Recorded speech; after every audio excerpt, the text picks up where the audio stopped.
I would like to open up the very first town council of 2026 on this January 13th. Welcome, and thank you for being here. I'd like to begin with the Pledge of Allegiance, and I would like to invite my daughter Caitlin to lead us in the Pledge of Allegiance. I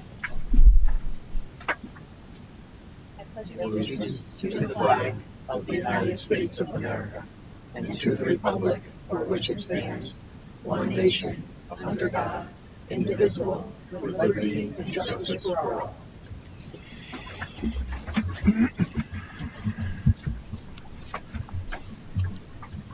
All right, moving on to item B, B1. We have a motion? Oh, wait, oh. I'll make a motion to appoint an acting chair of the town council.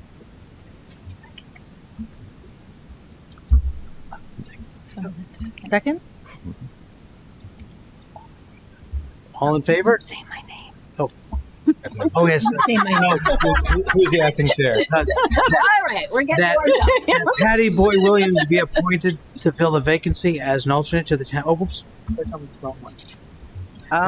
That Patty Boy Williams as acting town council chair. That's the motion. We have a first, we have a second. All in favor? Aye. Aye. Opposed? Abstained? Passes unanimously. Thank you, Congratulations. Chair. Thank you. All right, Patty's taking over the motions now. We're good. Yeah, All right. there we yeah. go. Now we can all find out how, where, it's much easier to be on the other side. All right. Item B2. Make a motion that the attached rules of procedure be adopted for the term of this town council effective January 13th, 2026. Second. Are there any comments on the changes to the rules of procedure? No comments? All in favor? Aye. Opposed? Abstentions? Passes unanimously. Thank you very much.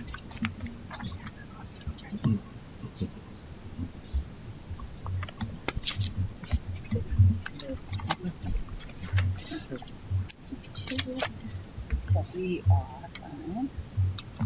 the next item is we don't have any resignation. Okay. No. Let's get organized here for a second, Brian. That's okay. Two of us. All right. So why don't we start here? Go back to the beginning. Yeah, All right. until we get our hard copy squared Gotcha. away. All right, so Thank we're you. on C right there. Yep. Any presentations and recognitions? There are none. So we'll move on to public hearing, item D. No public No hearings. public hearings today? No public hearings. Public hearings, okay. Any new items? Yes, I make a motion to amend the agenda to add item L43, the appointment of a town plan and zoning commission alternate. Second. Any comments? All in favor? Sorry, 1 second. Who's she taking over for? I'm sorry. That's the only question I had. She's So Josh Davidson is going to be moving up Josh To a full Davidson's member? moving to up. full member. Gotcha. To do Matt Bandel's vacancy for the next 2 years, and now she'll be appointed to the alternate. makes sense. Thank you. All in favor? Aye. Opposed? Abstentions? Passes unanimously. Thank you very much. And now, F, public comment. If there's anyone here that would like to make a public comment, please step up to the microphone, give us your name and your address, and you have 5 minutes.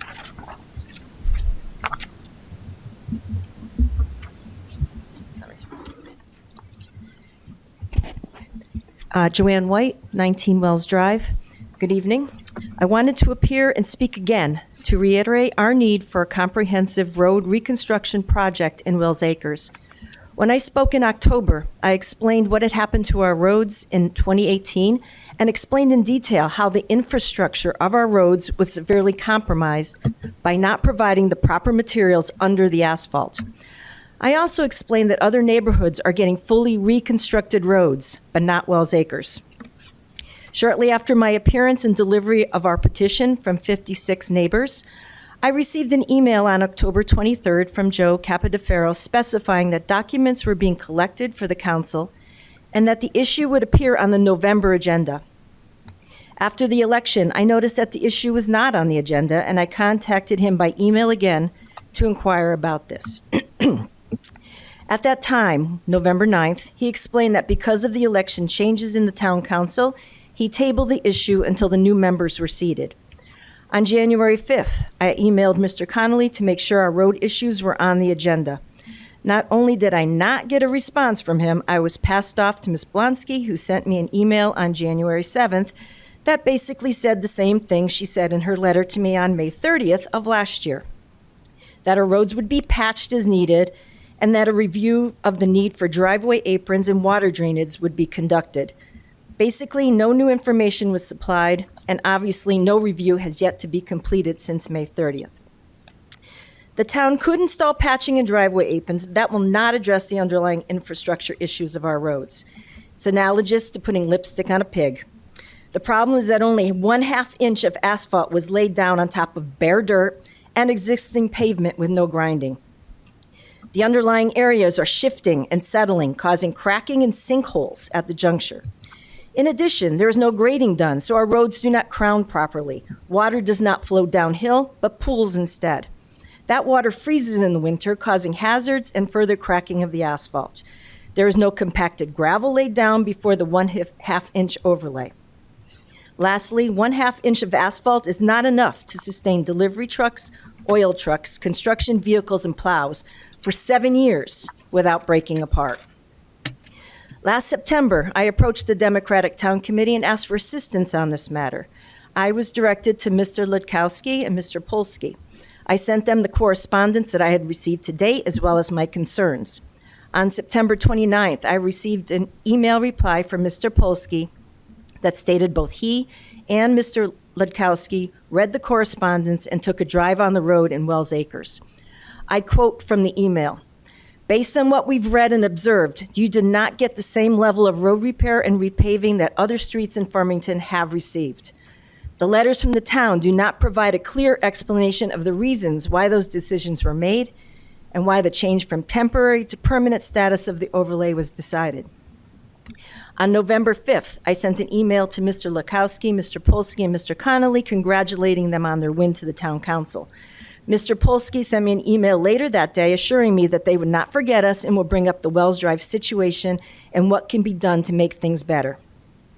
To be perfectly blunt, we are not interested in the town patching our roadways. We want what was promised to us in 2018, a complete reconstruction of our roads. At this time, I will be putting in a request for an assessment appeal and a reduction in our property taxes.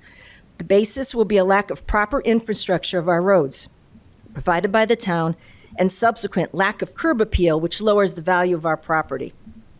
Also, in the next few weeks, I will be getting as many residents from our neighbors as possible to submit their own assessment appeal and request for reduction in property taxes. Lastly, I will be investigating a possible court action based on the September 2018 letter from the town stating we would be getting a full reconstruction of our roads in 2020. In the meantime, I will continue to document the condition of our roads and the other roads in the town that are getting full reconstruction projects. I will leave you with a few new photos of our roads. The top 3 show the same location. There's a original hole, the hole which was patched in June and then underwater after a rainstorm, and the patch now after numerous freezes and melts of the rain. Obviously, patching will not help the issues we face with our roads. We deserve to get the same treatment as other residents of this town. Thank you, Joanne. Yeah, I just, Brian asked me to have Russ Arnold, Director of Public Works, in the audience. He will be able to speak during my town manager's report on the issue. Thank you. Are there any other comments? Thank you.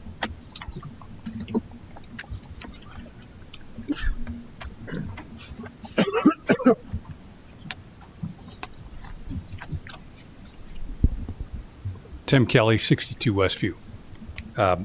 First of all, Happy New Year and welcome to the new council. I think most of you ran on some version of good schools and low taxes, which is great. Although the fact is, we had a strong school system before. I'm sure we'll have fine schools during your tenure, and I'm confident we'll have very good schools after you're gone. Besides, you have a board and 800 employees to focus on that. The real challenge for you all as our fiduciary stewards is low taxes. So we used to brag about having excellent schools and the lowest mill rate in the region, and that, of course, is not the case anymore based on recent years of tax increases and budget increases. I'm sure in short time frame, departments will be petitioning you for new budgets going forward. Often when pressed, the reason comes up as inflation. I would just quote that the latest CPI inflation rate report today was 2.7%, and the forward outlook is 2.5% for the coming fiscal year. So these are the benchmarks to be thinking about, and I would encourage you to circulate those across the organization in the next few weeks. Thank you. Thank you, Tim. Are there any other comments for public comment in the room? Kat, do we have anybody online who'd like to make a comment? I do not see any hands raised online. Going once? Oh, we got one. All right. All right, we have Barry. Barry, please state your full name and your address, and we look forward to hearing from you. Can you hear me? We can. My name is Barry Aguado. I live at 36 Westview Terrace in Unionville, obviously. And my question is I've been living here since 2022. We moved from Long Island, and we love it here. But the thing I noticed is that when we first moved here, our taxes were $6,400. It's now $8,000. It went up $1,500, over $1,500 in 3 years. And if it keeps going this way, in 7 years, I'm going to be paying $20,000 in taxes. And I'm worried about that. And I'm sure every homeowner is as well. That's the whole point. So I don't need to and thank you for letting me speak. Oh, absolutely, Barry. Thank you for sharing your thoughts and comments. Appreciate it. Anyone I else? don't see any other hands. All right. Then I guess we can close public comment. And let's move on to G, the reading of the minutes. Has everybody had an opportunity to read the minutes from our last meeting? And are there any comments? Oh. Do we? Like to make a motion to approve the minutes of the December 9th, 2025 regular town council meeting. Second. Any comments? Anyone approve? Aye. Aye. Aye. Any opposed? Approved unanimously. All right. Do we have any written comments or written appeals? No. Okay, thank you very much. There are no reports of the committees this evening, so we'll move on to I. Report of the council chair and liaison. So it's my privilege to give my first town council chair report.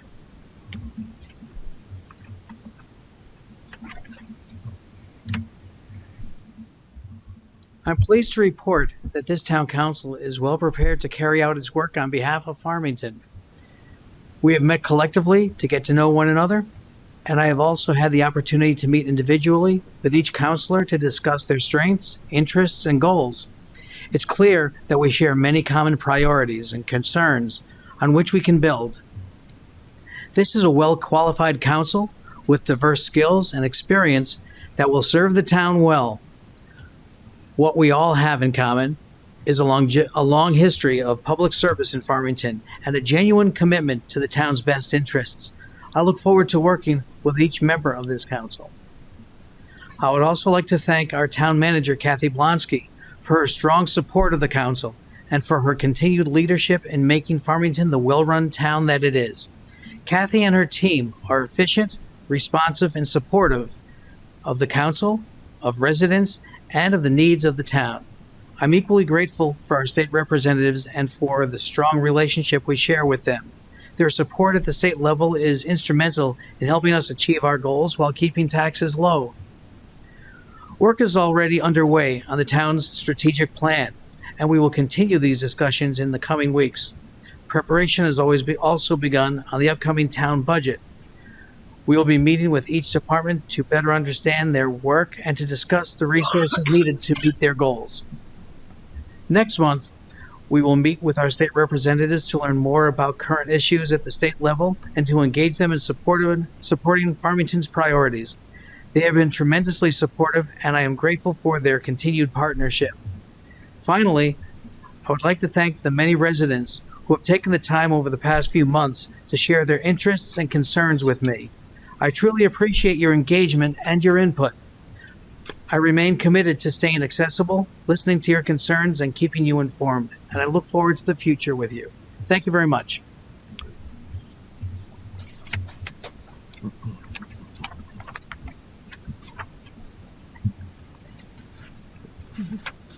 Let's see. Report here's okay. Report of the town manager. You have the written report in front of you. A couple of items to note. We have the 2026 Town Council budget schedule that's attached, so mark your schedule for that. The second item is that typically we have the state legislators come to the first February meeting, just talk about upcoming budget things, gives the council an opportunity to talk to them. They come first thing. I would just look for some consensus that the council would like them all to come again in February. Yes, okay, great. We're going to hit the ground running with the strategic plan. So the existing 2024-2026 strategic plan was attached into the agenda. Brian and I are going to be meeting tomorrow to get the agenda out for the next week. So anyone that has any items that they'd like to include in the strategic plan between now and the agenda, that would be helpful for me, but it's not a requirement. Typically what we do is have more of a workshop meeting. I'd go through the strategic plan. I'd go through where the items are, that are still on the existing plan. Some of them are complete. Some of them roll every year or every 2 years. Typically, if the council would like, I would come up with some different goals that I see that with some different things. I include them into the strategic plan. And lastly, what we have done is that we do a chart, and we do it red, green, and yellow, trying to look at all the different things. We do like staff time, complexity of the issue, money, how much it's going to cost. And so when the council looks at everything, they can kind of see like how much is something going to cost, how complex is it, how much council time it takes, how much staff time it does, so that when you guys collectively look at everything with the staff, we are setting us up for success, that we're going to be able to accomplish all the goals and have the money to do it. So that's typically what we do. So it would be at the next Tuesday night, we'd start with the strategic plan, we'd go through it, get your input, talk about it. Then hopefully, if we're pretty close, at the next meeting, which would be 2 weeks later, I try to put a draft together for you all. We'd also have Joe Swetke come in, do a kind of financial forecast for us, have some discussion about that, and hopefully at that time, we'd approve the strategic plan. If we don't, we'd continue moving on to different agendas with it, but that would be the goal for that. The one thing that I was wondering if the council would be interested in, I thought at the next meeting, if one of the things, and the governor had just met, or the lieutenant governor had just mentioned it, is the 250th celebration. The prior council had talked about that. We kind of have a consensus of our plan of what we'd like to do. I'd like to put that, a motion to create the committee, as just a first reading for you all at the next meeting. I'll talk about it with Brian tomorrow. We haven't gone through it, but then the thought would be is that at the last January meeting, we'd get squared away with that. And I think that we'll at least have one council person on it. And what my thought was is that at least next week, if we know who that council person was, they could at least meet with Jesse, our recreation person. We're a joint kind of committee with the town of Avon. They're already kind of up and running. And so we could do that. And then by the end of January, get the 250th committee, our part of it too. And so we can move on that because our deadline is, I think our event is in, if I'm correct, it's in July, if I remember correctly. So if that was okay, consensus that we have that on the agenda next week too. Yeah, I think it's important. All right. So that's that. Also on the 27th, please come at 6:30 for our photo shoot. If you can see in the back of the wall, we have a town council photo shoot. So 6:30, please come and we will get our picture taken. And then I don't have to go through, you can read it, just kind of talking about what is upcoming. It's not all inclusive of meetings for upcoming meetings. We did have, Brian and I talked about a February 3rd meeting, about if there was an interest for the council to meet some of my staff people, my direct reports. I'm thinking, 5 or 10 minutes per person, kind of just an overview of things. We're going to be seeing the budget very soon afterwards. I think that there is a green efforts meeting the same night, but when it comes up, if there's an interest, if they wanted to change the time to try to do both of those things, you had mentioned that to me, so that will be coming up. And last item before I call on Mr. Arnold is the FOI training. So I think we sent a flyer to everyone. A flyer went to all our boards and commissions, their liaisons, is that there will be a training of Freedom of Information Act. Russell Blair will provide a presentation followed by Q&A. The training workshop is voluntary. However, we're encouraging all our public officials. It's also going to be on Zoom. He did mention, again, if it's severe weather, we're going to have to reschedule, but it will be a Zoom meeting, and it is on, what day do I have it? January 22nd, 6 p.m., live in the council chambers, but it's also available by Zoom. And it's not going to be a council meeting, it's just a workshop meeting. So that's going on. I don't know if anyone has any questions about what the written report is. And if you do, I'd be more than happy to answer it. And then after that, we'll have Russ come up and he'll talk a little bit about Wells Drive for us. Awesome, thank you. Do we have any questions? Just a general question, Kathy. I noticed you handed out some paper copies of the package. Is that something I can ask for? Yes. Okay, I wasn't aware of that. Okay, cool. Yep. Thank you. Yep. Just in the future. Yep. No problem. Any other questions? Do I have a motion to? And then, sorry. And then, That's right.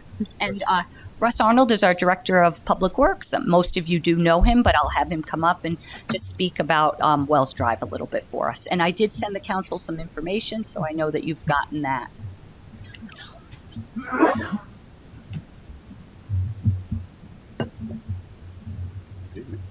Good evening. Good evening, Russ. Hello, Russ. How's everybody? Great, good. Thanks. How are you? Where would you like me to start? Apparently everyone has opinions on it already, so I guess you want to hear what I have to say, or? Yes. Please. Well, you're here. So in 2016 or 17, we did our sanitary sewer study, and we videotape all our lines, and we do it in a process. We go from neighborhood to neighborhood and figure out any infiltration and inflow issues that we have. Inflow and infiltration is groundwater that gets into the sanitary sewer, which increases the flow rates at the treatment plant. We try to reduce that because the clean water is very costly. So that's what this project started out. There was a lot of infiltration in the sanitary sewer. It's a deep sewer. It's 14, 15 feet deep, sand, water. We have videos that show the water looks like a broken water main. From the pipe looks like a broken water main. There's that much infiltration. Given those conditions, we sent a letter out, talked through the WPCA. We put a project together for replacement. Sent a letter to the residents that's based on that. We anticipated a full. We didn't say. If you want me to read the letter verbatim, I can get it. But we anticipated a full reconstruction based on the depth of the sewer. Contractor was able to keep his trench tight. didn't lose a lot of the road. They went down basically the middle of the road. We were able to patch the road, patch the trench, and put on an overlay. For the majority of our overlay program, we do about 80 to 85% of our paving program. It's an overlay. It's a mill. It's an overlay. We put for better term, glue down, and we pave over it. Pave over the mill if we need to, smooth it out, and repave everything.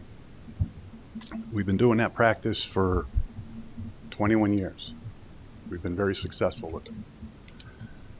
There are some roads that we do a full reconstruction. There are some roads really are blown apart, and we have to do that, or we would reclaim the whole blacktop with the base, regrade it, pave it. Very rarely do we replace the drainage systems unless something's wrong or we need to increase the size of a pipe, just because it's a money saving. Concrete pipe usually doesn't rot. If there's a metal pipe, we had a lot of old corrugated metal in town. We got rid of that, replaced it with plastic, which is a cheaper product. All in the effort to save money. We do, what do you think, Joe, about $1.5 million a year for road paving based on the bond that we get. We are very productive with our paving. We do a lot of our repair work in-house with our own crews.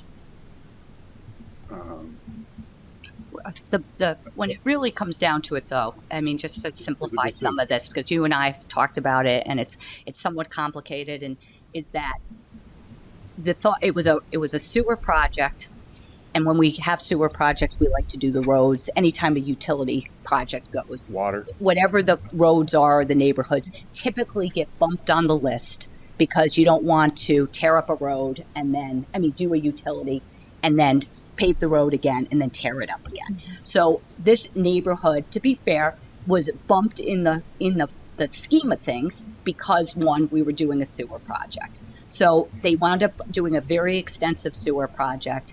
And again, lesson potentially learned on our end is that, again, most people in general do not know the difference between a road reconstruction project and a paving of your road. And typically 85% of the town, we just pave over the road. That's what I always think of it as. We've paved the road. We thought there was going to be a road reconstruction project. As a result of the sewer project. As a result of the sewer project. And again, there was never going to be curbs. That was never part of the project. Even if it was going to be a reconstruction project, we were never putting curbs there. And again, it was said that we were going to do a road reconstruction. When it was done, they determined that a road reconstruction project was not warranted. Now, again, I feel for the neighbors and the understanding that we wrote that, but we're not going to do a road reconstruction project that you don't need to do. And if the road was paved 8 years ago, approximately, it was paved. And again, like 85% of our roads, that's what happens. The roads get paved. They crack, they have different things. And we would, like I have said, that we are more than willing, like we are for anyone, to go if there's big potholes and things like that. I've driven it. I've asked the council to drive it. Again, we only have a certain amount of money for road reconstruction projects, and it's not enough, and it's we try our best, and we've done a great job, and we've been moving quite along. And we can't, in my opinion, we can't go back after 8 years and do a project over again. And again, something that we'll learn when we write these letters, if we're ever not sure if we're going to do a reconstruction or not, we should probably put something in a letter that says if it's needed or something along those lines. As required, whatever. Whatever that is, because again, I get it. I understand that. But again, as the manager, as Russ, we're not going to reconstruct a road that we don't feel that needs to be reconstructed. And one of the other things that Russ and I talked about quite a bit is that, again, in good that the road was not destroyed, that we had to do a reconstruction project, but he remembers very much so, is that it was a very, very extensive sewer project, and it took a long time, and neighbors were bothered because it was very inconvenient for people to get in and get out and things like that. And again, we were never going to do the reconstruction But even if we considered it, people, again, it would have been another 2 years. And again, my point is that at that point, at least to our knowledge, people couldn't wait for us to pave the road and get out of there. It was just a really long, difficult sewer project. Correct. Sewer project. So the project started in April, end of April. It didn't get done until November. The contractor worked 5 to 6 days a week, 8 to 10-hour days. People were, had to park down the street to get by so they couldn't drive by where they were putting the pipe in. From a safety standpoint, we were getting calls constantly. The last thing I wanted to do, first of all, I'm not here to dupe anybody. I'm not here to play games with words. I'm not here to try and be not transparent, which is a good buzzword that everyone loves to use and throw out there. I've been doing this for a long time. I'm proud of our paving program. And it's difficult to me when I hear, oh yeah, you didn't get what you were supposed to get. If there's a problem, call me, I'm available, right? It's just tiring after all these years to be questioned on what we do. And you can question it, and I got no problem explaining it. But here I feel like I wasn't even given an opportunity to explain, and the sentence was already cast. So it is what it is. So 1 second. I want to question you. Yeah, no, you can. But my point is, at that time, we put down, we anticipated a road reconstruction project. After going through it and getting through, we wanted the contractor out of there. Is it something I would do again today? Absolutely. I would do the same job again today, given the same conditions. We do that on 80%, 85% of our roads. There are roads that we got to reconstruct. We're coming into budget. You're going to say, how much money do you need? We'll give you more money for paving. You got to do more roads. You can give me $20 million a year. I can't do it. Every town is doing the same thing at the same time with the same contractors.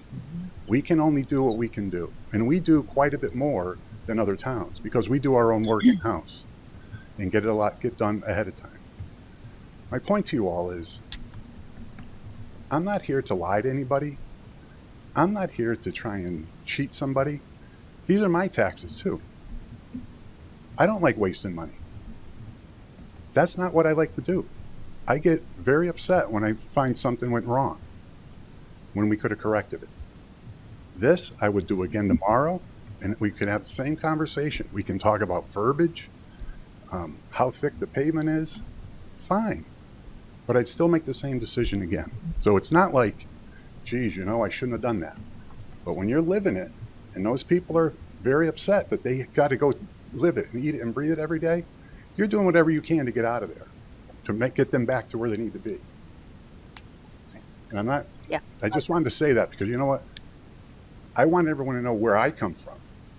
But these are my money. This is my dollar too. I vote on it. So go ahead. You're next, Mr. Goodwin. Thank you, Mr. Arnold. So there are towns that are on the paving project. So I have a couple questions. I'm going to pepper you. There are roads on the paving project list that are set to come up that are in worse condition than Wells Road. True or false? True. Okay. Wells Road, I forget, the woman who spoke tonight, she wants curbing, correct? In her letter, she requested curbing. And we know that there's residents on that road that do not want curbing, correct? I have spoken with a couple of them, but I can't tell you. I'm not going to sit here and say they're half and half. But Yeah, there were yeah, some. Yeah. I got you. I personally drove that road as well, and just being a resident, I see what she's talking. There's a couple of areas where some water's up. So I've driven that road 3 times. I did it in the morning and the night, and then when it was that ice storm 2.5 weeks ago, because I just wanted to see what it was like. Mm-hmm. And so there's a couple of areas that settle, but it does not. It just, to my eye, it doesn't look dramatically different than what it is. So to Kathy's point, I think it would be a real bad precedent to say, because of verbiage in a letter, we're going to give you this thing that is not needed, and then put you ahead of other people that have already been promised paving because of our list, which is a well thought out list of who gets what when. So bump them ahead based on verbiage when they have a road that, to my eye and to our town expert's eye, is in good condition. And honestly, the whole thing happened because it sounds like our contractor did a better job than we thought they were going to do, right? You said they kept their lines tighter. Construction-wise, yes. Yeah. It took a long time, but we got through that. Yeah. You did a good job. And so, I understand how passionate people are because when people live in it, they feel like they were promised something and didn't get it. But we have to balance it on the needs of everyone, and I think that's why your job is so tough. Thank you. I think I would like to speak because Ms. White quoted me particularly from her email. May I? Just a bit. You calling people. Yeah. Brian. Okay. Do we have? I was going to go down the line. Do you have any comments, Bill? I would say I'm new to this situation. I did drive it I just found out about it actually right before I was, right after I was elected, and I only had one chance to drive down the road. I'm familiar with the road. And to Keith's point, I've seen it in the past with some puddling, but it didn't dramatically jump out at me. And again, I'm still learning about tonight was the first time I heard about the substance of the complaint. But I do know you from my time on the Planning and Zoning Commission a million years ago. We both had more hair, darker hair, and I know you to be a straight shooter, Russ. So I know that. So I would just simply say a lot of what Keith said, I kind of agree with. We have to make priorities. And I'm still learning about this issue, and I'm sure there'll be more to come on it. But I want to make sure you understood what I thought about your service to the town and the work that you and your team do. So Thank you. Patty, any comments? Reiterate, Bruce, I respect your opinion, or Bruce, Bill, I respect your opinion, your judgment. I mean, I was someone 2 years ago when you guys had to redo West District Road, and I had to drive over that all the time. So I appreciate wanting to get it done quickly because that was very challenging. If I can interrupt you, Yes. so West District Road, Yes. we did a partial reconstruction and a partial overlay. So over by the school in that area, we had to do some drainage because some of the corrugated metal failed. Right. So we had to reconstruct the road. In that section by Bella, coming down, halfway down the hill, we reconstructed that section. The rest was a mill and overlay. That does segue into the one question I wanted to ask, just for my own knowledge. Outside of when it's a sewer project or underground utility, whatnot, are there criteria you look at for determining like that 15% that needs to be reconstructed versus repaved? It's very simple. I don't want to over exaggerate it or make anyone think it's some real technical engineering science. There are a lot of times you can drive a road and tell like how it rides, the bumps, the potholes, the amount of patching that was done in it, that you need the basis shot. You're up and down, you're all over the place. Highwood Road is an example. We've been patching that for years. That is due, a portion of it is due for a full reconstruction. There are multiple roads that when you see it, you know it, right? Like I can just drive Highwood Road and that's a close, during the day and you'll see as you go up halfway up, you'll know exactly what I'm talking about. The lower half needs to be reconstructed. The upper half was overlaid about 20 years ago, and we're going to stop and we'll do a mill and overlay and a full reconstruction. And Russ, You can the tell. drainage too, right? And drainage. Drainage. But again, Yeah. as I said, a lot of this is concrete pipe, so the concrete doesn't rot for the most part. Sometimes it does. If it's a sanitary sewer, the hydrogen sulfide, we'll get into a whole nother issue. But in typical storm drainage, it doesn't rot. It may crack and have to replace it then, but we typically don't replace drainage. We do the catch basin. If we rebuild the catch basin, we rebuild the catch basin from the sump up, put a new top on it, and go. But we aren't technically, theoretically, we're not replacing the drainage runs themselves. Because we would reduce our paving budget. We could restrict it because it's taking away money out of the bonding. Thank you. Is the catch basin replacement, is that typical? Typical. Okay. Yeah, worst case we do is a full rebuild from the sump, and it could be anywhere from 4 feet to 12 feet, 14 feet deep, all the way up. Some of them, a lot of them are old block. The block rots out, but typically we'll replace the top with 2 or 3 courses and be done with it, or precast. But that's the standard with our overlay with our paving program. Thanks, Russ. I appreciate it. Dave, any questions? Yeah, I have a couple questions, but I would also comment that, I'm not here to be your Monday morning quarterback. I certainly appreciate that. your explanation. And so I want to take a couple steps back, right?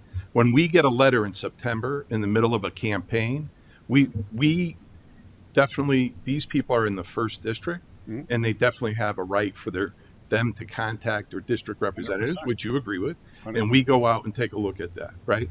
Her data at that point was that this was supposed to be a reconstructed project, right? So I think what the prudent thing to do, which I think we did, was that we waited for the election to pass. And that's kind of what we told her. We're in the middle of this thing. There's, the paving season's upon us right now. It's at the tail end. This thing's not going to be solved in 2025. Correct. And I mean, but let's see some of the things as we get into 2026 that we can figure out with her and see where we can map out a path of whatever that path is. And the first step of that path is to get the information that you are here tonight providing us. So it sounds like, so there's a couple things. One, this was a sewer project. Totally understand that the sewer system was taking in too much groundwater, and then you needed to address that, which you did with this contractor. So I'm assuming that this contractor was able to come up with a solution or a working method that he didn't need to tear up the whole road. He could stay tight over the sewer and kind of do the work. Yes, that was all part Okay, of it. right. Yeah. And would you say that because he did that, it took a longer time, a longer duration to do this work? Correct. Okay, so that already has kind of set the parameters a little bit on how this project unfolded, right? Which basically got basically the project to a point where it went deeper into the season Correct. than you normally anticipated, right? Yes. So obviously there's a collection of things that are occurring that obviously have somewhat impacted at the end of the day, maybe the finished product to some degree, just timing wise, weather wise, you followed the same procedures, and it's procedures that as a talented town engineer, you've done many times before. I just think that this project maybe got a little bit, with the ambition of taking that and then with that, it sounds like to me that there wasn't necessarily, was there a time you revisited the reconstruction aspect with anybody in the neighborhood? Like that you were now feeling that it was advantageous that you weren't going to need to reconstruct the road? Not one discussion. Okay. Which is probably, again, a lesson learned that when somebody gets a letter and they're not as technically in depth as you are, or maybe somebody else who's in the field, that we need to recommunicate somehow to these people that there's been kind of a scope change to some degree. You weren't aware of whether that could be done or not in the beginning. Totally understand that. Yeah. But that I do think that's a lesson learned. I think, Dave, absolutely that, again, a couple of things. The word reconstruction, make sure if we're not doing it, because again, I get it. You say it, it's hard to backpedal. The other thing, though, is exactly right, is that, to be honest, though, at that point of time, everyone wasn't really thinking about that we wrote that it was reconstruction. Everyone was concerned about, when are you getting the heck out of there? Right. And that's like what we were basically, but your point is well taken, is that when you wrote something that said that, but if we could do it over again, obviously we'd be like, here's a letter, here's our timing, and just to let you know, we don't have to reconstruct the road, we're just repaving it, that type of thing. Right, but in the same token, I don't do that now. If I'm paving your road, if I'm paving Mountain Road, you'll get a letter from us that says, hey, we're paving, we're going to be repaving Mountain Road. I'm not typically telling you how we're doing it or what our methodology is. Right. And nor do 99% of the time people don't care. Yeah. Get it paved, make it black, and make it smooth.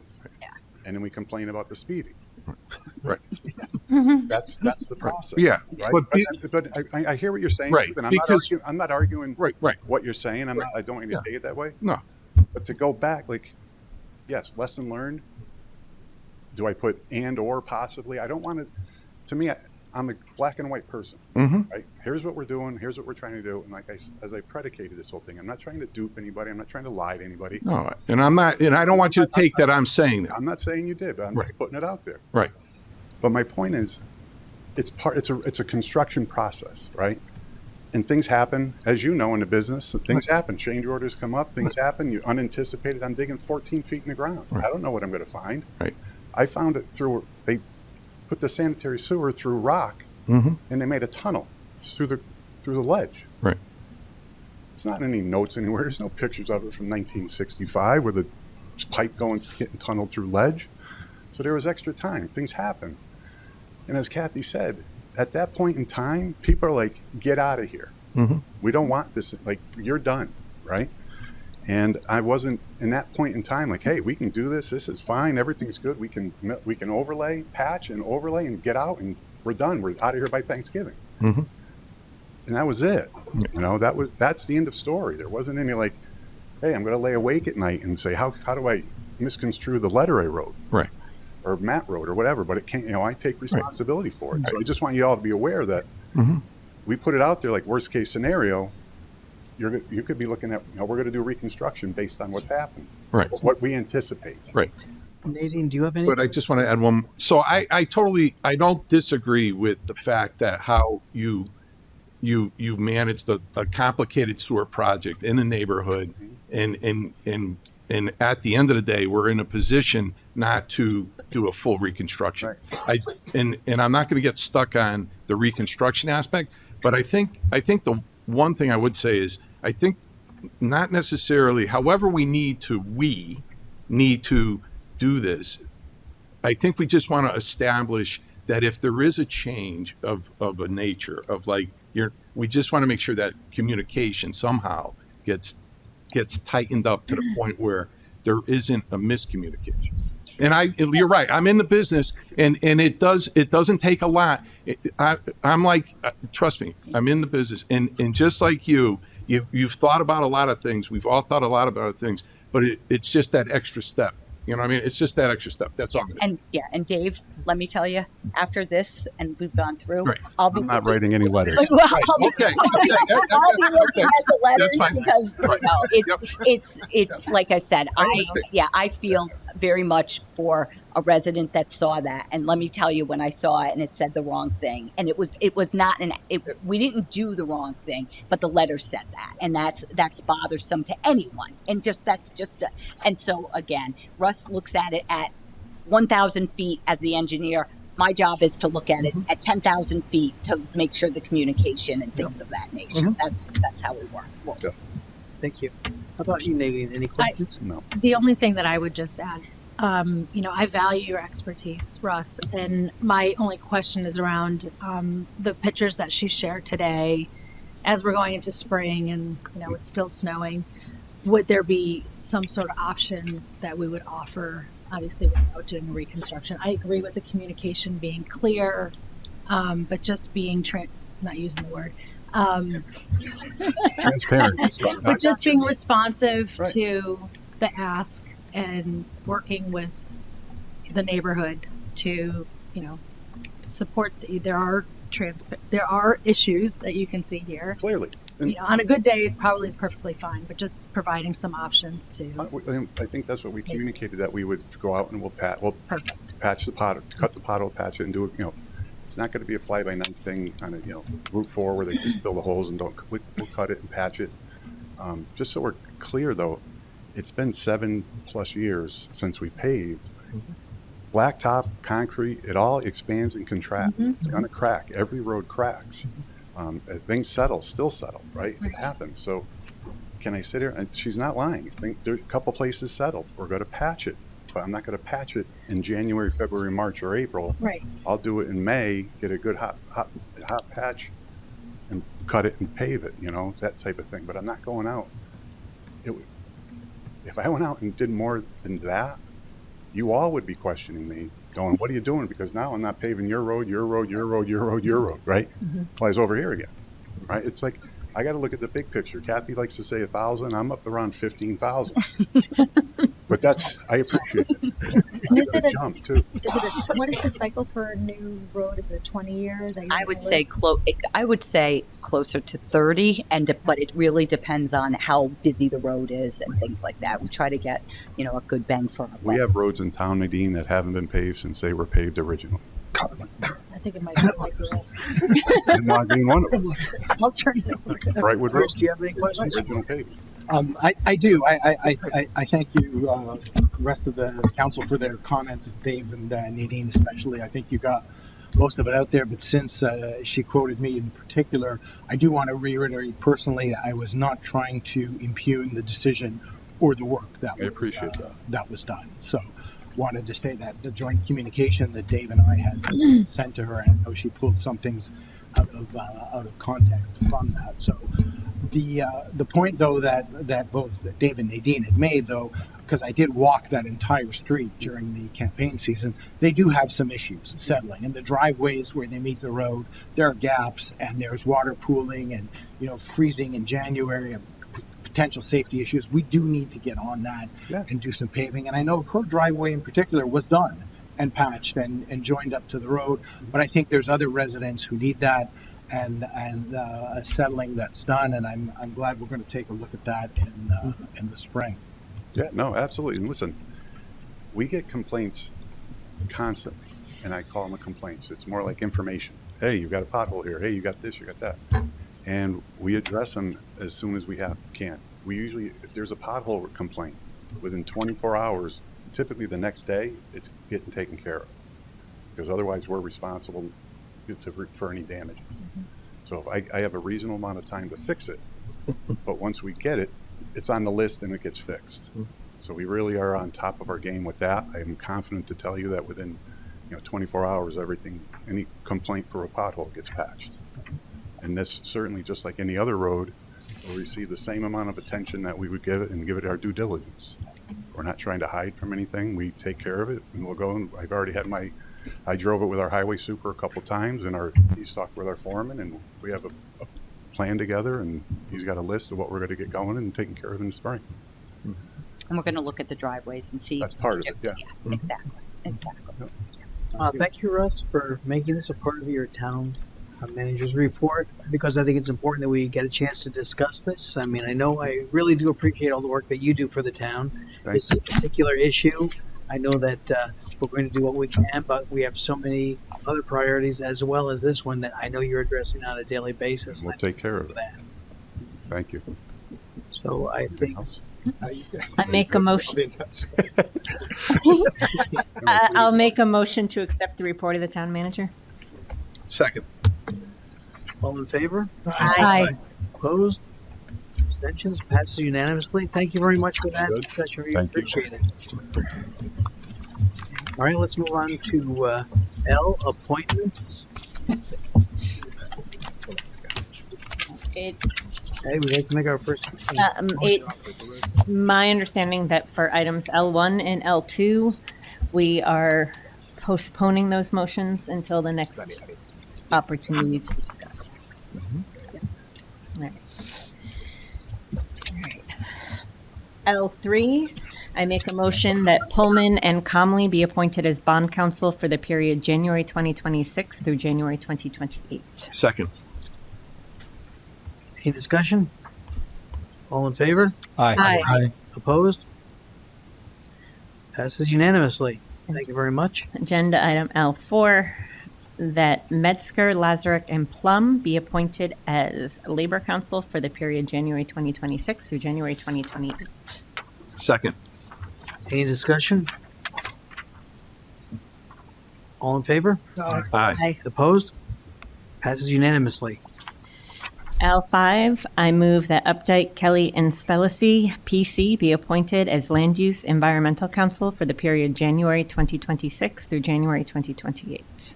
Second. Any discussion? All in favor? Aye. Aye. Opposed? Passes unanimously.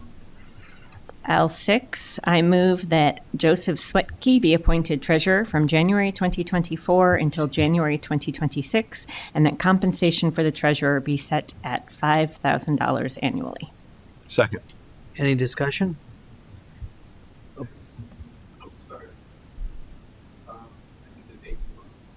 Oh, you're right. Yes. We're going to start in 24? Yes, thank you. I amend the motion. Sorry, Mike. Joseph Swetke be appointed treasurer from January 2026 until January 2028, and that compensation for the treasurer be set at $5,000 annually. Second. Any other discussion? Thank you for that, Joe. Approved? Aye. Aye. Aye. Favor? Opposed? Passes unanimously. Thank you very much.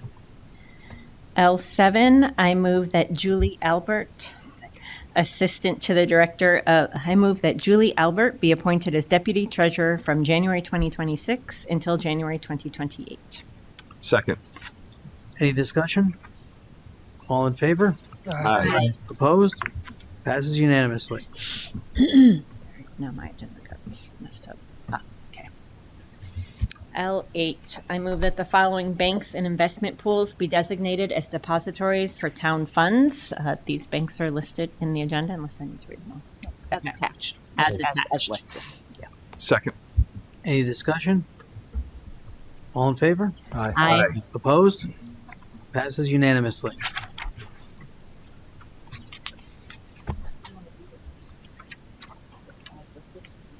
Or read them all. I think I read them Okay. just so you have Thank it. you.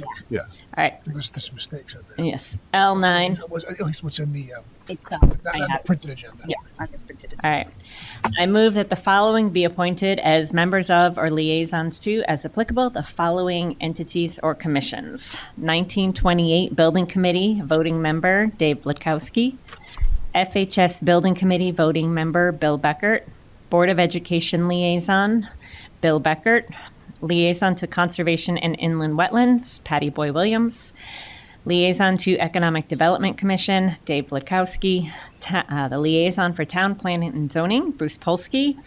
Voting member for the Ad Hoc Fire Station Committee, Dave Litkowski and Nadine Canto. Voting members of the Ad Hoc Sidewalk Committee, Brian Connolly and Keith Vibert. The voting member and chair of the Bicycle Advisory Committee, Bruce Polsky. Liaison to the Farmington Historic District Commission, Nadine Canto. Liaison to the Human Relations Commission and voting member of the Racial Equity Task Force, Patty Boy Williams. Chair and voting member of Green Efforts Committee, Patty Boy Williams. Chair and Chair of Land Acquisition, Bruce Polsky. Voting member of Land Acquisition Committee, Nadine Canto. Library Board Liaison, Keith Vibert. Unionville Historic District Commission Liaison, Bill Beckert. Unionville Village Improvement Association Liaison, Keith Vibert. Water Pollution Control Authority Liaison, Nadine Canto. The CROG Policy Board, Brian Connolly. CROG Transportation Board, Russ Arnold. The Farmington Valley Health District, Nancy Parent. Stephen A. Fliss Scholarship Committee, Patty Boy Williams and Keith Vibert. Town Retirement Board, Bruce Polsky. Is he the chair? No, Dave Litkowski. What do you have? Didn't we? You were on. Yeah, yeah, right there. Yeah. That's in the counts. That was who Dave was on it before. I thought it We was. switched to Bruce, I thought. Did we? I don't think so. Well, Yes.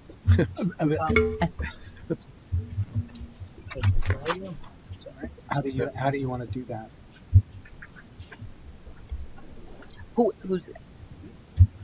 Should I finish the motion, then we can make a motion to amend? Yeah. Okay. And to the Housing Authority liaison, Keith? Is it a liaison? Yeah, liaison. Liaison, Keith Vibert. we kept the conversation yesterday. So And then you need to say. Yeah. Okay, that's fine. Don't think so. Second. the only issue I saw in that is that housing and library both meet on the third Wednesday of the month. Oh, they So do? I can, Okay. I can only take one of those. So I'm happy to trade. Everybody wants to talk offline. What days? It's the third Wednesday at 7 o'clock is when both of them meet. I've done both. I'm happy to do either. I was on retirement for a good stretch, and then I came off to be on Housing Authority for the past year. I like both. I'm happy to do either. They're both great committees if somebody's looking for a sales pitch. Housing authority kind of overlaps with human relations, right? It's Nancy Parent's realm, so yeah, it's not a bad. Do you want to just accept as is, and then you guys? Yeah, we'll figure it out. to see Yeah, I think how that's great. Yeah. it is. Okay. And they will adjust. Yeah. All in favor? Any conversation? We've had the conversation. All in favor? Aye. Aye. Opposed? Passes unanimously. Oh, wait, I need that one, don't I? Okay. L12, I move that Mary Jane Parlow be appointed to the Farmington Valley Health District for a 3-year term beginning January 2nd, 2026, and ending December 31st, 2029. Second. Any discussion? All in favor? Aye. Any opposed? Passes unanimously. L13, I move that Kimberly Haydinger be appointed to the Green Efforts Committee beginning immediately for the remainder of an indefinite term. Second. Any discussion? All in favor? Aye. Any opposed? Passes unanimously. L17, I move that Kathleen Donnaroma be appointed to the Human Relations Commission for the balance of a 2-year term beginning immediately and ending on June 30th, 2027. Second. Any discussion? All in favor? Aye. Opposed? Unanimous. L20, I move that Kyle Cunningham be appointed to the Retirement Board for a 2-year term beginning immediately and ending January 2028. Second. Any discussion? All in favor? Aye. Opposed? Passes unanimously. L21, I move that Eric Giordano be appointed to the Retirement Board for a 2-year term beginning immediately and ending January 2028. Second. Any discussion? These are all the town appointments, right? Yes. That's right. That's Patty. That's why we weren't sure. That's why we were. Yeah, The retirement board takes on a certain amount from each year. Thank you. I'm sorry, yeah, so these are, and they pick their own members. Yeah. And so that's it, that's why they're, that's who they are. Yep. So, Is that- all in favor? Aye. Aye. Any opposed? Passes unanimously. This is 23 now. That was correct. Yes. Okay. L23, that Mike Bernabucci be appointed to the Retirement Board for a 2-year term beginning immediately and ending January 2028. Second. Any discussion? All in favor? Aye. Aye. Opposed? Passes unanimously. L2025, I move that Jeffrey Porter be appointed to the Retirement Board for a 2-year term beginning immediately and ending January 2028. Second. Any discussion? All in favor? Aye. Opposed?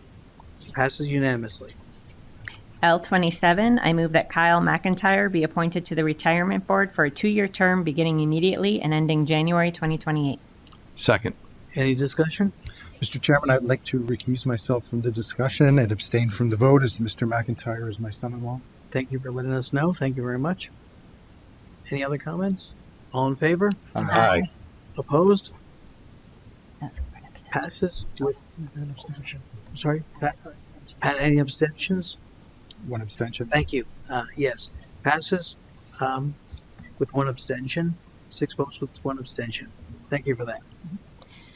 L29, I move that Josh Davidson be appointed as a full member of the Town Plan and Zoning Commission to fill a vacancy beginning immediately and ending on January 2028.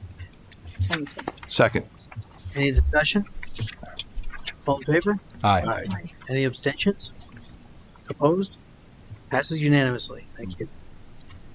L43, I move that Lisa Fagan be appointed to fill a vacancy as an alternate to the Town Plan and Zoning Commission beginning immediately and ending on January 2028. Second. Any discussion? All in favor? Aye. Aye. Opposed? Abstentions? Passes unanimously.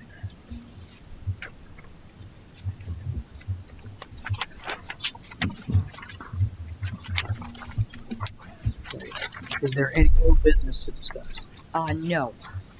All right, let's move on to new business. N1. I move to approve the following blighted building list, 23 Lakeview Drive. Second. Any discussion? Would you like me to talk to them? Oh, please, sorry. Yeah, Yes, sure. please, discussion. So under the code of the town of Farmington, buildings blighted, the town council has 75 days from the date of submission to approve, disapprove, or modify the list. The only one that we have on the list right now is 23 Lakeview Drive. This has been on the blighted building list for quite some time. We are still in court cases with the blight building with 23 Lakeview, so we are recommending that it does stay on. We are pleased that there was a few other ones on the list last year, and they have now been removed off the list, so that's good. We've been making progress, and hopefully this is the only one, and it will be removed relatively soon. We're hopeful. Thank you. Any discussion? All in favor? Aye. Opposed? Abstentions? Passes unanimously. Thank you very much. Item N2, I make a motion to review and approve the capital improvement policy with one amendment to adjust the policy to reflect that it was last amended January 9th, 2018. Second. Any discussion?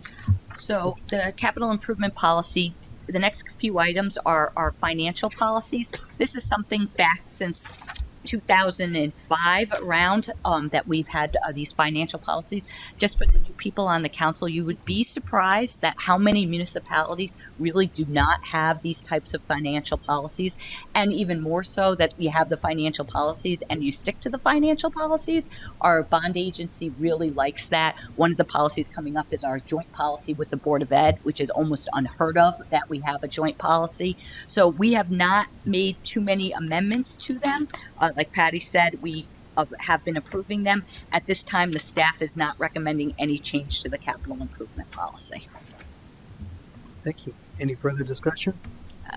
All I have a question. Go right ahead. Yep. Kathy, I think I know I asked you this, but for everyone's benefit, the 7 has the town maintaining a capital project monitoring committee. Who's on that committee? I would say the monitoring committee would be myself, our finance director, Joe, and Kat is kind of the monitoring committee. We do have a capital projects team that Russ Arnold is involved in also with the monitoring. And I would say that our new person, Mason, is our capital project, but the true, I would say the monitoring committee, as stated, would be the finance director, myself, and the assistant town manager. Okay, thank you. And you did send me some of this, but I haven't had a chance to look at it all, but during budget, the 10 has a schedule of the fixed assets and the maintenance plan.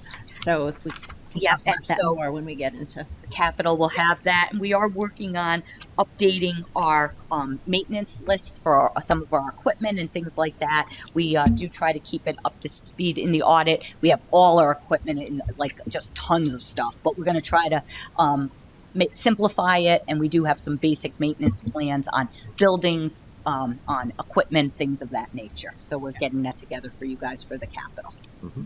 Thank you. Any other discussion? All right. All those in favor? Aye. Aye. Opposed? Abstentions? Passes unanimously. Thank you.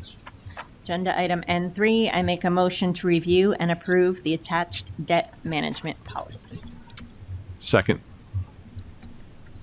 So the debt management policy is something that, again, that we've had in place since 2005. It's something that our bonding agencies really like to see. As you know, or the people that have been on the council before, we take this seriously. Joe does a lot of financial forecasts. We look at that, and especially with some of the debt that we've taken on with the high school and things like that. So we do look at this policy. At this point, the staff isn't recommending any changes to it, but I think it's a very good policy for us to have. Thank you. Any other discussion? All those in favor? Aye. Aye. Opposed? Abstentions? Passes unanimously. Thank you. And 4, I make a motion to review and approve the attached reserve policy. Second. Sorry, I was just reading. This is our reserve policy. Some of us are familiar with it. We sometimes call it the fund balance. That's what this is. And again, we have had this policy in place since 2005. We had some amendments in 8, 10, and 12. So this is our policy that we follow. And at this point, the town staff has not made any recommendations. Unless you want to increase it, which again, our rating agencies, we have 10 to 15%. Our rating agencies, we're close to 20% now that we have, and they still think that is too low. I think if moving from 15 to with a targeted 20% is probably more in line with where we're at and what people are doing right now. So for the Moody's ratings. Again, I think we talked about it at the orientation. I mean, the rating agency, if you had 75%, I still think they wouldn't be happy with it. But I think it's very clear that for AAA Moody's ratings, they absolutely are looking at 20%. Mm-hmm. That's what we are, that's the minimum that they are looking at. So just clarify a question, I guess. So if we adopt a policy that suggests our target is 15, a range of 15 to 20%, you think that would be satisfactory for Moody's? I think, the Moody's are going to still always look at it and they're going to say, but I think updating our policy will help us with Moody's, saying that we know that 10 to 15 is probably too low, and going from 15 to 20, I think will help us with the Moody's rating. And if they look at the actual number and that number is more like 17 or 18%, that's going to really reflect the actual rating, right? Right. Yeah, the policy was correct. Yes. Yeah, exactly. Did Joe say what the, and I'm sorry if it was just said, but what's our percent right now, Joe? We're at 17% or 18% now on the reserve? The fund balance, do you know what the percentage what we're at right now? And Joe, can you talk at the microphone? Sorry, Joe.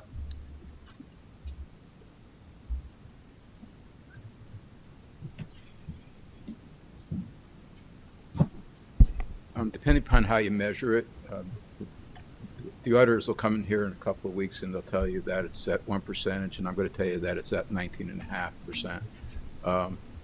So it's really what you're measuring it at. I measured against the fund balance, the unencumbered, uncommitted, unassigned fund balance based on your current budget.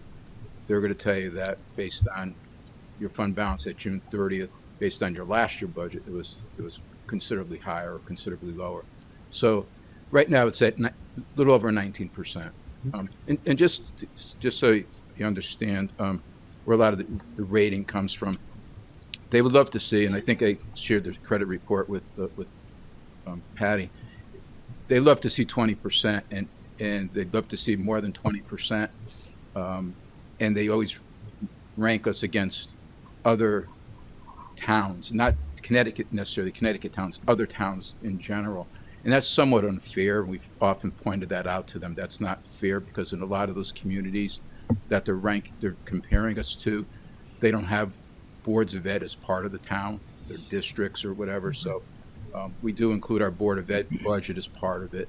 So I think the more telling or the more important criteria is strive for 20%, but also remember that don't go backwards. Okay, you're at 19 now. Don't go backwards. Don't go back to 15. If you stay at 19 for the next 3 years, that's fine, but don't go back to 15. Don't go back to 18. That will get you a downgrade more than anything at this point. The town of Wallingford is for years had a 20 to 25% fund balance, and over a course of 3 years drew it down below 20%, and they lost their AAA rating. And so that's probably where you want to remember as you go through the budget. And we'll talk more about it in a couple of weeks, but that's really what you want to think about. Thank you, Jim.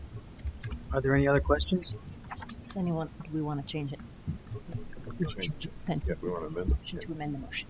I just want to add that I did go to a training this weekend and talk specifically about this. I asked the question, and as much as they look at what we do have in our fund balance, what they are also looking at is our policy. And they would like to see the policy at 15 to 20% just on paper, because that is a comfort level for them. So I think that would be a good thing. Can I move to amend the motion to change the language to reflect a policy of the fund balance being maintained between 15 and 20%? Please. Second. Second. Any discussion on the change? All those in favor to the amended motion? To the amendment. To the amendment. To the amendment. Amendment goes first, right? Aye. Aye. Aye. Opposed? Okay, And I have one other change that. do not now then do the actual motion. No, you can still talk about the motion, and I have another comment on the motion. Okay, sorry. One other comment is, we revised this policy in 2018 as well, so just to change the history. Yep. To reflect. We do. You can vote on the motion. Thank you. All those in favor of the motion? Aye. Opposed? Abstentions? Passes unanimously. Thank you. Thank you for making those changes. And And 4. All right. And 5, I move to review and approve the attached employee health self-insurance fund reserve policy. Second. So this is what I was talking about earlier. This is our employee health insurance, and this is we work with this with the Board of Education. This is something that is my understanding, it's still very, very uncommon even to have a policy, but even more uncommon that you have one jointly with the Board of Education, something that Kathy Greeter and I are very proud of, that the councils and the Board of Ed were able to come together with this and have this type of policy. We're not recommending at this time any changes to it. So any discussion? All those in favor? Aye. Aye. Opposed? Abstentions? Passes unanimously. Thank you. Agenda item N6, I make a motion to award a contract in the amount of $271,000 for computer servers, switches, network equipment, and software to Consolidated Computing, Inc. of Easton, Connecticut. Second. So the purpose of this contract is to acquire the equipment and software necessary to upgrade the network utilized by the police department in their daily operations. The town set aside funds in the capital budget each year to upgrade the servers, switchers, and software on various networks that the town maintains. The contract award for the equipment, software, and installation would be under a cooperative.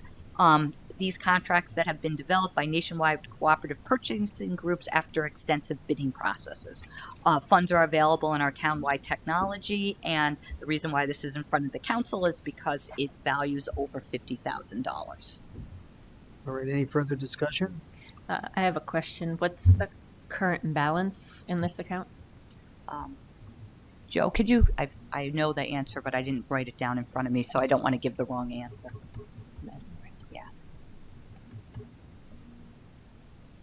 Sorry. I should have brought it with me. I apologize.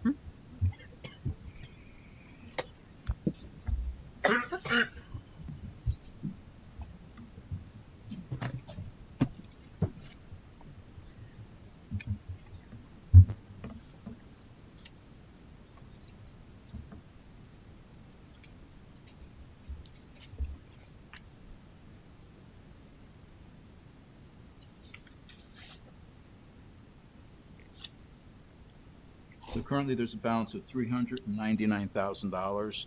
With this contract award, we'll bring the balance down to $125,000. And this is one of our banking accounts during capital, like it gets funded? It's a combination account. Part of it's for banking for the larger projects such as this one. This is the one we've been saving for several years now. The other part of it is each year there will be item that we will take on that year. So usually the majority of money goes towards these bigger projects, but there will be $40,000 or $50,000 that'll go towards something that we need to do that year. For example, your audio system was part of the 24-25 budget, so we did the audio in 24-25, plus we put money aside for the network switches. Thank you. All right. And then obviously the steep grant at 66% reimbursement will take 66% of that. That will be for the next item. That'll be okay, sorry. This is all the money for this item is coming directly from our capital. Okay, yeah. Okay, yeah. Sorry about that. No worries. Okay. Thank you. Are there any other questions? All right, all in favor? Aye. Aye. Opposed? Abstentions? Passes unanimously. Thank you. N7, I move to award a contract in the amount of $405,000 to Musco Sports Lighting LLC to replace the lighting systems at John Grocky Baseball Field and the Tungus Mead Softball Field, subject to approval from the State of Connecticut, Department of Economic and Community Development, and the State Commission on Human Rights and Opportunities. Second. So in the fall of 2025, if most of you maybe remember, is that we were awarded a very large steep grant of $1 million to make various improvements at Tungus Mead Park. One of the improvements included upgrading the lighting at the baseball field and maintaining the softball field. So recreation staff has been working with Musco Sporting to assess the current lighting situation and how to improve it. They have developed plans to replace the existing LED lighting and an automated control system. The cost for improvements would be $247,558 for the baseball field and $157,924 for the softball field. So the contract is under a cooperative again, and just so you know that for the public, since the STEEP grant will provide 66% of the funding for this project, the balance of 137 will be funded through the town's recreation fund, so not the taxpayer group, 1 through 137 through the rec fund. And the contract is also subject to the approval of the State Department of Economic and Community Development and the State Commission of Human Rights and Opportunity. All right, thank you. Any further discussion? All those in favor? Aye. Aye. Opposed? Abstentions? Passes unanimously. Thank you very much. N8, I move that the fiscal year 2025 capital improvement budget be amended to add $140,000 of the town's local capital improvements, or LoCIP entitlement grant, to the police generator replacement project. Second. Kathy? So the generator, some of you may remember, is at the police facility, has been frequently breaking down since the summer of 2022. During the fall of 2024, it did not work for an extended period, which required the town to rent a backup generator until it could be repaired and put back into operation.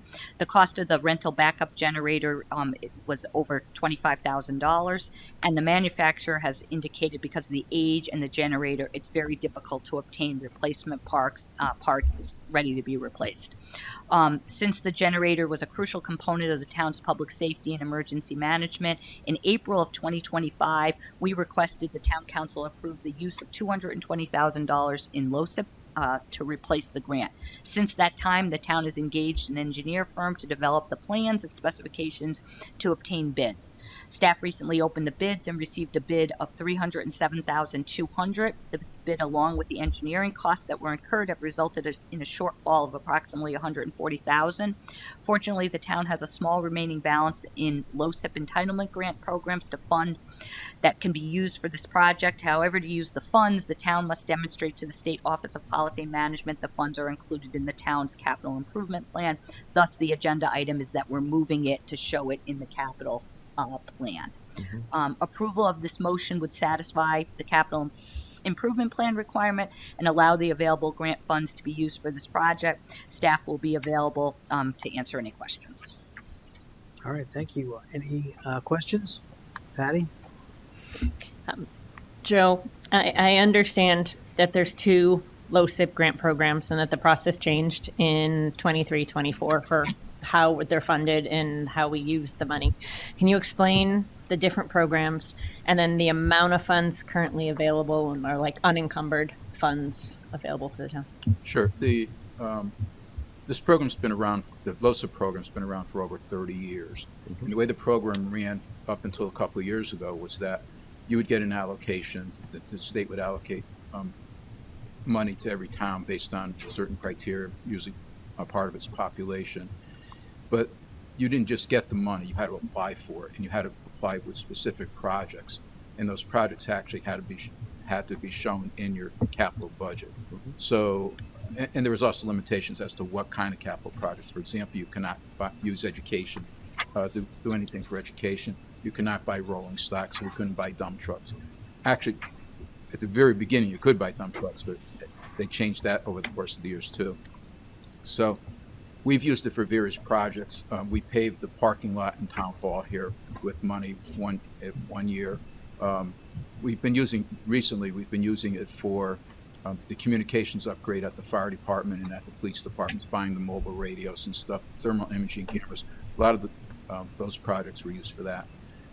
In 23-24, and that over the course of the 30 plus years, the town's gotten about $4.5 million, and we've actually spent about $4.3 million of that money.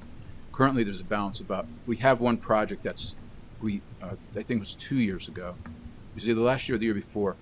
The council, in our capital budget, we did identify LoCIP funding as a share of the cost of the Meadow Road sidewalks, which is up in the air. And so we did apply for, and the state did agree to set aside $180,000 of our balance for the Meadow Road sidewalk project. So we have an unencumbered or unobligated balance in there of $214,000 at this time. So if this is approved, we want to use those funds in that that's what we call the entitlement program. The state 2 years ago changed the program, and they made it a true grant program. So they give you your allocation, and then they just send you the money. You don't have to apply for projects or anything like that. But the only way you could spend the money is you have to actually have the project in your capital budget, and you have to identify it as such. It's very similar to what the several of you did on the in December for the board of Ed for their project. When they came in, they said we need to separate out some funds and identify it specifically in the capital budget.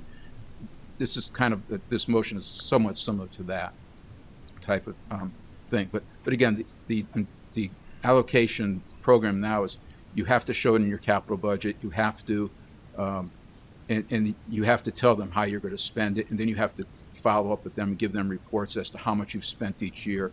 You can accumulate the funds, but you have to every year we have to report in September how much we spent the previous year, what our balance is, and what our future plans are for the money. To be honest, when they changed the program, it took me completely by surprise, as did most towns. We weren't expecting them to change the program the way they did. And also the timing of the payments. The payments are made in June of each year, which is kind of not the beginning of your fiscal year, it's the end of your fiscal year. So what we planned to do at that point was take the money and instead of spending it in the year that we received it, we spend it in the following year. So we received the money in June of 23, June of 24, but we spent it in 24-25. And the projects, we used the first allocation of 224 was your council chambers, 45,000, 100,000 for fire department communications, and another, I forget what the third one was, but we had a third project in there also. So that took up the police department, ironically, the police department security camera system. That was like $70,000. So we used it, we allocated the funds for those projects, our first grant. The second one we weren't going to use because it was going to come in at the end of 25. We were going to apply it to 25, 26, but then the problems came up with the generator at the time. And at that time, we had quotes that $220,000 would be more than adequate to replace the generator. So we came to the council in April of 25 and we said, can we, one, amend the 24-25 capital budget, show the 220 and show it going towards the police generator. And the council at that time approved it. So we had the 220 in the 24-25 capital budget for the generator. Right.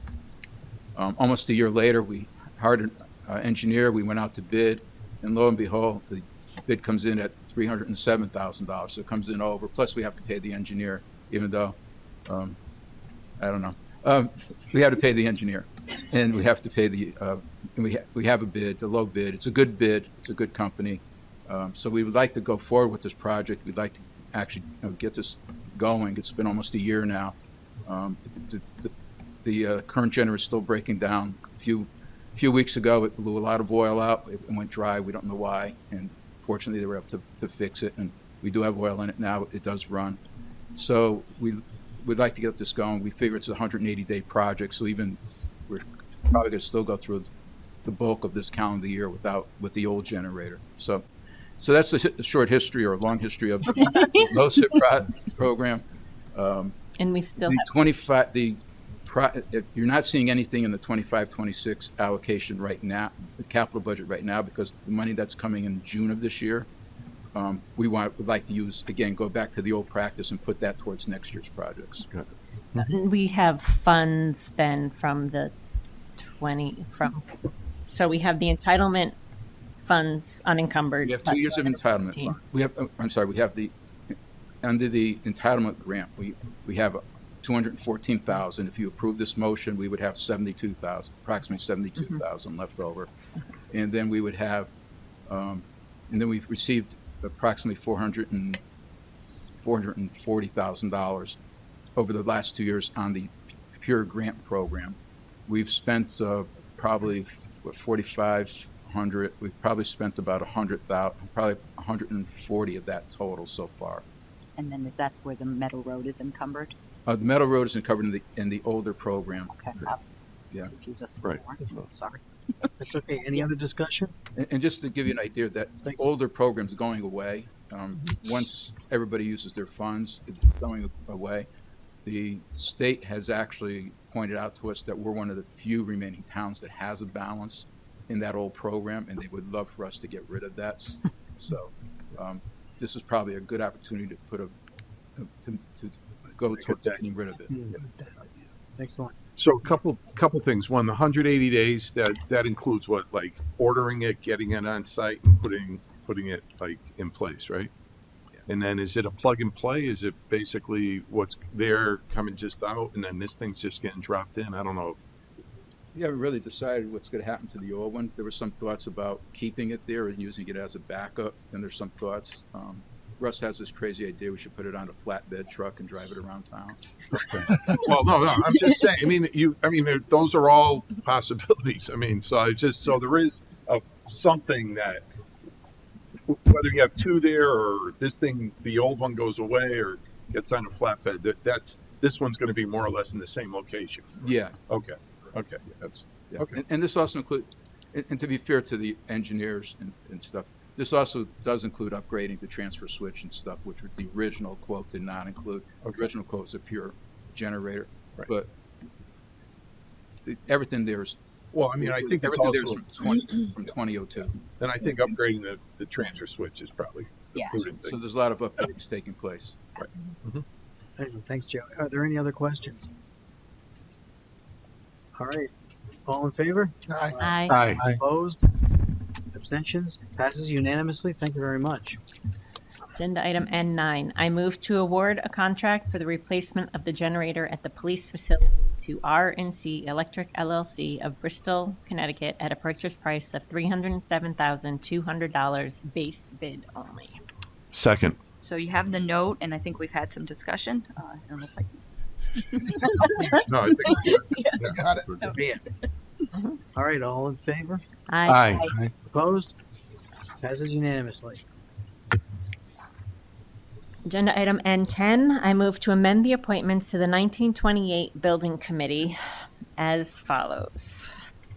The Town Council Liaison, Bill Becker, who we talked about earlier in an earlier motion, and then adding Joseph Capitafaro as a resident member. Okay, the 1928 building committee, or is that the? Yeah. Oh, isn't sorry, it I hit You- the wrong name. Yeah, 1928 Building Committee, adding Joe as a resident. And then I would be. Yes, Okay. as we discussed before. Okay. Sorry. Something like Yep. I gotta watch things tonight at this meeting. I don't know. I gotta watch things at this meeting. Nope, I mean, these are my people. These are my people, Keith. That's what happens when you miss the weekend. You know what I mean? Holy smoke! Let me know what you need, Dave. Any other discussion? So We need a second. that is Second. yeah, second. Down. Now that I've got it right. Further discussion? All in favor? Aye. Opposed? Passes unanimously. Thank you very much. N11.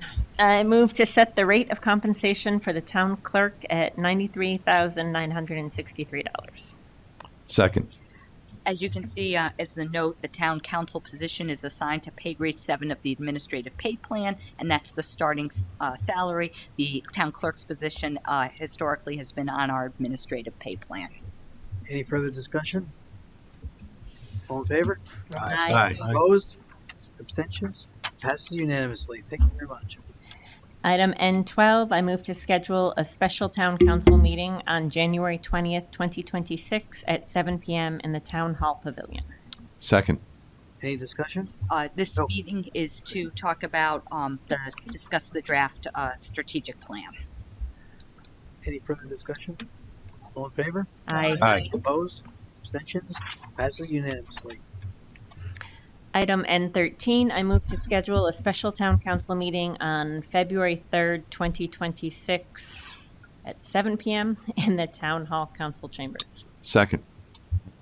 So this would be what we talked about a little bit. It's about to introduce the department heads. So again, I think the Green Efforts Committee, it's probably a conflict. So either someone doesn't attend the Green Efforts, or we could move this to a different time, whatever the council prefers. My preference would be to move this earlier if that's possible. I mean, as I was thinking about what I was going to say about this one, moving it earlier might accomplish one of those goals.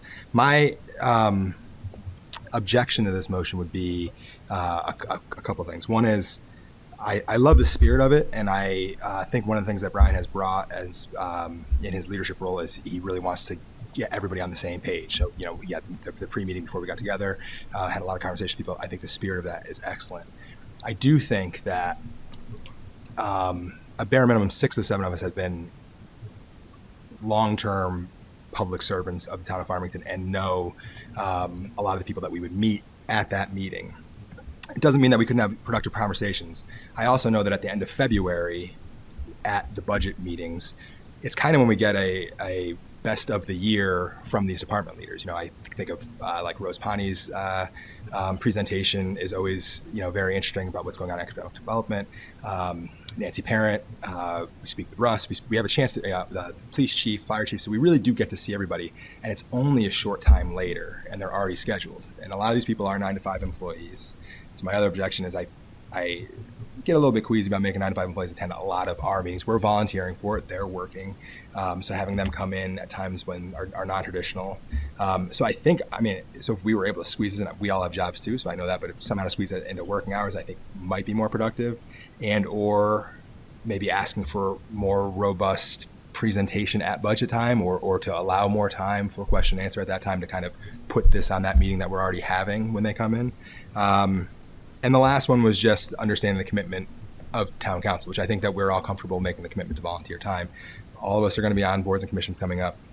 We've seen the budget schedule. We're pretty packed in schedule wise. So I just want to make sure I understand in conversations that we had at the previous council that we want to make sure that we are meeting and we are here for the town. And that's going to be something I think that this council will probably put an effort into just being here for everything that is on schedule. And I'm perfectly comfortable with that. I just want to make sure that if we're going to come in, particularly on a special meeting, particularly in a busy time of year, and we're pulling out town employees, that it's an essential meeting. That's like something that needs to happen. And I'm not convinced when I read this that it is, but I'm happy to be convinced. And it's, you know, in good faith argument. I'm not trying to like make it a wedge issue or something. Actually, I was going to say, having here, I have a significant work challenge commitment for that February 3rd meeting. And to Keith's point, that'll be the 4th Tuesday in a row we'll have met.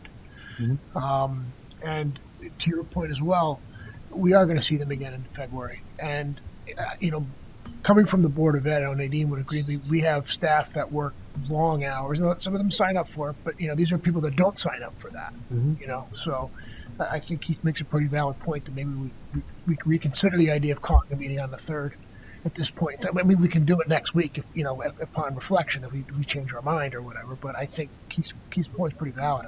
4 straight Tuesdays in a row plus other meetings. We've got the FOI meeting and a couple of things. Maybe he's got a point. Fair enough. Patty, any comments?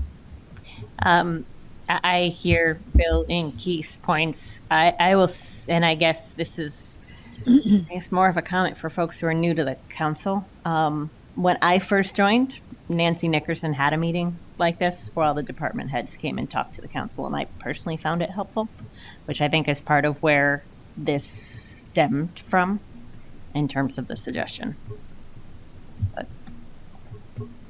I think I'm with Patty too. I definitely appreciate what Keith said and Bill, but I do think for the new people on the council, granted they might even had other roles, on other boards and commissions. I just think that having, a forum where people come in. Maybe we move the time around. I'm fine with that, but I would think that it might be important for just that connection right out of the early part of the tenure of the council. My preference would be to have it tagged on to another existing meeting, whether it's extending one of our pre-budget meetings. I am familiar with many of the members already, but not that I want to dismiss the value of it, because FaceTime is always important. Bruce, any comment? I understand the points that have been brought up concerning people's time, but as one of the quote unquote new people, I would see a lot of value in that, and I'm completely prepared to be as flexible as possible so that we get that. I really would like to, meet and get to know these folks as best as I could. So anything that does that, I would be in favor of, and we'll bend over backwards time-wise to make it work for everybody. Well, I can make a point, could we perhaps schedule a meeting for that, David, perhaps scheduling it during the work hours if possible? That would certainly be a possibility. You know, I mean, it's going to be, I have to tell you, it'd be very difficult for me to make that meeting. Could do an important commitment. I just want to be upfront about that. No worries, that's okay. I just wanted to add that, no, I absolutely consider what you're talking about, Keith, because you're right, we're doing an awful lot. I did speak to a couple of folks who would welcome the opportunity to speak about what they do without having to talk about budget. And I'm not saying it's good or bad, because we can tack it on to the budget conversation, but again, that just makes it a longer night that night. So, not that we have to separate it, but it would be nice to hear if they're willing to talk just about what they do, not what they need to do for their particular budget that particular year. So that's why it was considered. I think, like I said, I think the spirit of it, and I think the idea behind it, I think is well founded. I'm not quibbling with that. And I'm happy to do either. Yeah. So I don't know. I mean, maybe I think if the time was to move, or the date was to move, or something was to move, I don't know how we go about that. I don't know if it's the type of thing. Patty, Technically an amendment if we were, but I wanted to make a. But I don't know if that's something that we're able to even do at the dais, or if that's something that we should do at another time, or if you want to schedule it, and whoever can make it too. If it's Well, one thought I had, and this is me thinking right now, so I haven't thought it out fully, but we do have the meetings now scheduled for the 20th. We scheduled the one for I don't know which ones we've already scheduled. Yeah, all right, the 20th, 27th, and then a regular town meeting on the 10th. Is this something, Kathy, where we could break up the departments and have like 2 people come, or I don't know. I think my preference would be if we really are just kind of having an introduction and just meeting some people and having some general conversation. I think we could do it at like the manager's report in February. Have have them come in the February meeting, and maybe at the beginning, either a presentation or during my manager's report. Our meetings, again, that February meeting, I get nervous with the strategic plan and the capital budget. There's a lot going on, and the agenda, not that it's going to be, I don't see it being that complicated. And so maybe some of the time that we take an extra hour at that meeting and do it at the February meeting and have people come, maybe do it at the beginning of the meeting as like a presentation or something like that. Maybe we could do that, have people see who can come, and again, not go over during the budget, even though I may be holding them back to but try to have them come and just give kind of an overview of what they do. We have had some changes between the police departments now merged with the fire and some of that. I think it would be helpful. We could do that. Okay. Would that work? I would be happy to do that. It's not about making lots of meetings, but it's making sure that everyone's certain that we have the information, that we educate folks who may not know all the details of what all the departments do. I want us all to be on the same page. That's great. That works. That's okay. We can't leave the motion hanging though, so we still have to call for a vote on it. So deny the motion. Yes, everyone can vote no on it, but you That's right. It'll be unanimous. So if we negate this, then we can Readjust it. Okay. So all those in favor? All those opposed? Opposed. Nay. Opposed? Nay. Nay. Okay, the motion does not pass. We will reconvene. I don't think we have to, because I think it's just going to be on the It's just gonna be part of the agenda. Yeah, I'll write the note for the February agenda. Does not pass unanimously. One less meeting. That's good. Yes. There we go. We got a pitch and a shutout. This is good. Yes. All right, moving on. N14. Thank you. I move to approve the property tax refunds listed on this item. Second. Any discussion? All in favor? Aye. Opposed? Abstentions? Passes unanimously. All right. Oh, no executive session, correct? That's right. There's a motion for adjournment. I move to adjourn the January 13th, 2026 Town Council meeting. Second. All in favor? Aye. Opposed? Thank you.